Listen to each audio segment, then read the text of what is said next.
Germany, Portugal, Spain and France are the last 4 countries in the Nations League, and predicting who will win may be harder than ever. All 4 teams are in impressive form and are brimming with talent. Let's first look at the match between Germany and Portugal. For both teams, the otherwise so irrelevant Nations League is of great importance. For Portugal, it would be an honor to see Cristiano Ronaldo win another international title and sweeten his possible farewell. On the other hand, Germany is the nation most eager to win the title.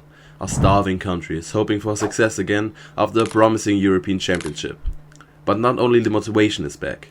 Germany has one of the best and highest quality teams in Europe. The young wizards Musiala and Wirtz, surrounded by experience, discipline and understanding of the game, make Germany a real threat. But with Portugal, they're in for a real challenge. 5-1 against Poland, 5-2 against Denmark, and a technically high quality and experienced team could really give Germany a run for their money. Let's take a look at the dire comparison.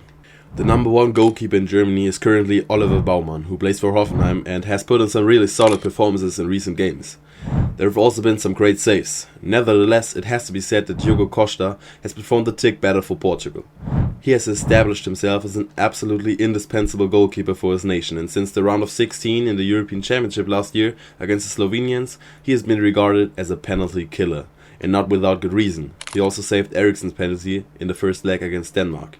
So I think Portugal are clearly ahead in this position. Let's continue with the defense. Germany's central defense is one of the best. The top 3 candidates are Rüdiger, Schlotterbeck, Jonathan Tah. And apart from the collapse in half 2 of the last game against Italy, there are a few players who combine stability, speed, passing, sharpness and understanding of the game as well as they do. Just look at these scenes from Schlotterbeck. Absolutely astonishing.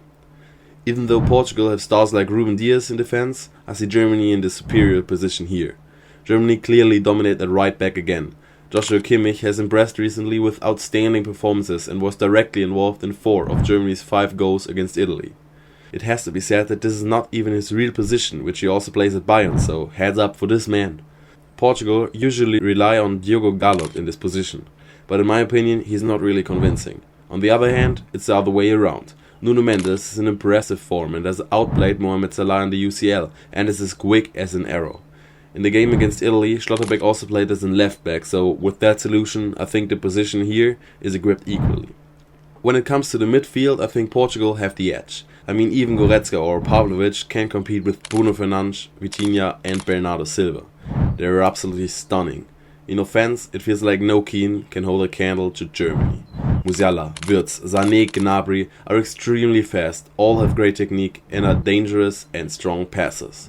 Musiala and Wirtz are currently injured, but they'll be back in June when the Nations League continues, and then the other teams will have to dress warmly. And the most important thing, they have a real 9 again. Nevertheless, it has to be said that Portugal's forward line should not be underestimated. Rafael Leao has the potential to whirl on the left. The 40-year-old Ronaldo is still capable of scoring goals, and young players like Trincao, who decided the game against Denmark, also pose a threat. All in all, 2 world-class teams, but Germany is ahead by a nose. On the other side of the tournament tree, Spain and France are facing each other. I think the situation here is similar to that at the time of the European Championship 2024. France haven't really convinced me in the last few games. Missing balls up top, no stable defense, and I don't really see a flow to the game. Nevertheless, they have brutal quality. You just have to look at the names. Mbappé, Olise, Dembélé. You must never write off this team, even if the opponent is Spain. And we don't need to talk much about this team. Still phenomenal team play, fast and tricky wingers, namely Yamal and Williams, and a world-class midfield. My prediction for this semi-final will be that I see Spain as the winner. So the final would be Germany against Spain, a final that many saw coming in the European Championship, but which turned out into an early final. As a German, I don't want to talk about this game too much, the drama is still deep-rooted, but Germany could be determined to get revenge on Spain here. The motivation is huge, and one thing has to be said. When it comes to this final, no matter what comes out on top, it will be an absolute pleasure to watch. The quality is tremendous and I'm looking forward to it.